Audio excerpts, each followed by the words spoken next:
जीवित पुत्रिका या ज्योतिया का व्रत समूचे पूर्वी उत्तर प्रदेश में, बिहार में, झारखंड में और पश्चिम बंगाल में माताओं द्वारा मनाया जाने वाला विशेष पर्व है। इस दिन विवाहित महिलाएं संतान सुख प्राप्ति के लिए 24 घंटे तक निर्जला व्रत रखती हैं। यह व्रत संतान की खुशहाली और पूरे परिवार के सुख और समृद्ध रहने की कामना से रखा जाता है। हिंदू धर्म में सभी महीनों में बहुत सारे व्रत व त्योहार आते रहते हैं और हर एक व्रत त्योहार के पीछे अत्यंत महत्व की चीज छिपी रहती है। भाद्र मास के समाप्त होने के पश्चात अश्विन मास आता है। अश्विन मास में कृष्ण पक्ष की अष्टमी तिथि अत्याधिक विशेष होती है, क्योंकि इसी दिन जीवित पुत्रिका या ज्योतिया का व्रत रखा जाता है, जिसे कई जगहों पर जितिया के नाम से भी पुकारा जाता है।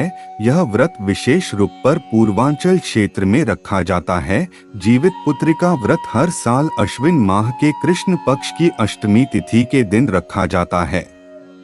जीवित पुत्रिका या ज्योतिया के व्रत की आस्था एक बड़े भूभाग में होने और कई भाषा प्रदेशों में होने के कारण इससे जुड़ी 3 कथा इस भूभाग में प्रचलित है।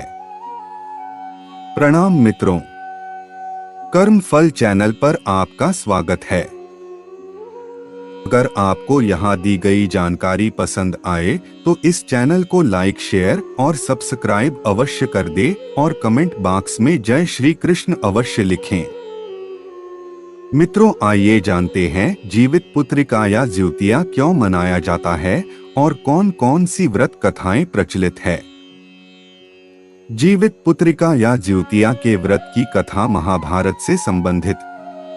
महाभारत के युद्ध में अपने पिता के मरने के बाद अश्वत्थामा बहुत ज्यादा क्रोधित हो गए। वह बदले की आग में जलने लगे। वह अपने पिता की मृत्यु का बदला लेने के लिए पांडवों के शिविर में गए और उन्होंने 5 लोगों की हत्या कर दी। उन्हें यह लगा कि उन्होंने पांडवों को मार दिया है, लेकिन पांडव जीवित थे। जब पांडव उनके सम्मुख आए तो उसे पता चला कि उसने जिसे शिविर में मारा था वे द्रौपदी के 5 पुत्र थे। इस सबसे अर्जुन ने क्रोध में आकर अश्वत्थामा को बंदी बना लिया और अश्वत्थामा का दिव्य मणि छीन लिया।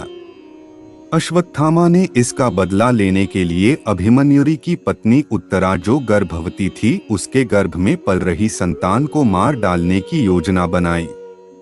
उसने गर्भ में पल रहे बच्चे को जान से मारने के लिए ब्रह्मास्त्र चला दिया, जिससे उत्तरा के गर्भ में पल रहा शिशु मृत हो गया।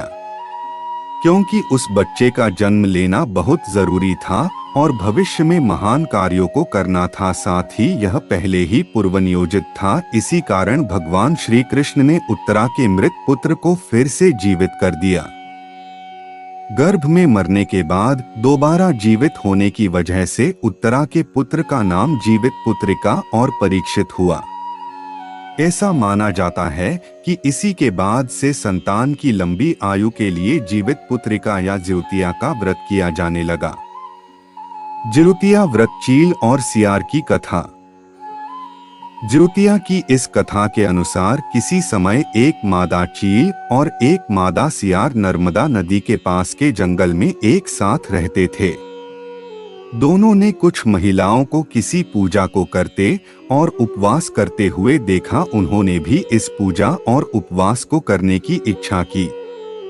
कुछ समय पश्चात उन दोनों ने इस पूजा और उपवास को एक साथ किया।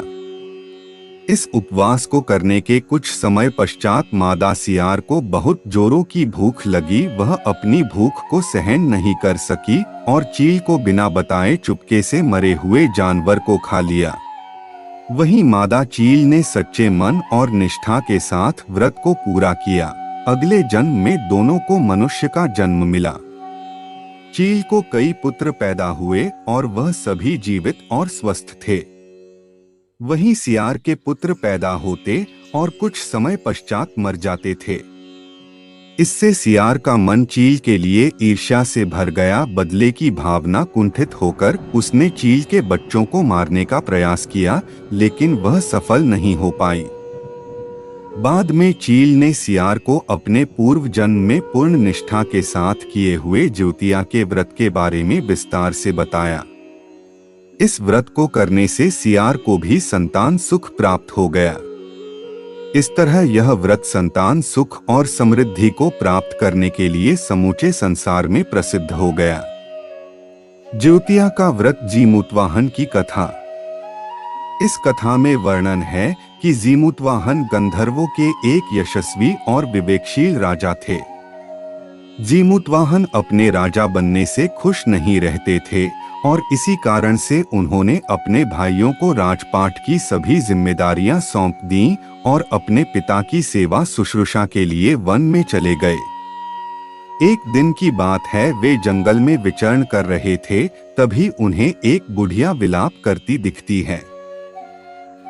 वह उसके समीप जाकर उस बुढ़िया से रोने का कारण पूछते हैं। इस पर बुढ़िया उनसे बताती है वह सांपों नागवंशी के परिवार से है और उसका एक ही पुत्र है। उसने बताया कि एक शपथ के पालन में प्रत्येक दिन एक सांप पक्षीराज गरुड़ को भेंट दिया जाता है और उस दिन उसके बेटे को दिया जाना है। उसकी इस समस्या को सुनने के बाद जीमूतवाहन ने उनसे वादा किया कि वह उनके बेटे को मरने नहीं देंगे, वह जीवित वापस आएगा। उन्होंने स्वयं पक्षीराज गरुड़ का भोजन बनने का विचार किया और लाल कपड़े से अपने को ढक चट्टान पर लेट जाते हैं। भोजन देख पक्षीराज गरुड़ आते हैं और अपने पंजों से लाल कपड़े से ढके हुए जीमूतवाहन को पकड़कर चट्टान पर चढ़ जाते हैं। यह देखकर कि लाल कपड़े से ढके सर्प में की हलचल नहीं हो रही है, वह हैरान हो जाते हैं। लाल कपड़े को हटाने पर वह सर्प की जगह मनुष्य को देखकर वह जीमूतवाहन से इसके बारे में पूछते हैं। बुढ़िया की बात पता चलने के बाद पक्षीराज गरुड़ जीमूतवाहन की वीरता, समर्पण और परोपकार की भावना से अत्यधिक प्रसन्न होते हैं और जीमूतवाहन से अब भविष्य में सर्पों से कोई और बलिदान नहीं लेने का वचन देते हैं। जय श्री कृष्ण।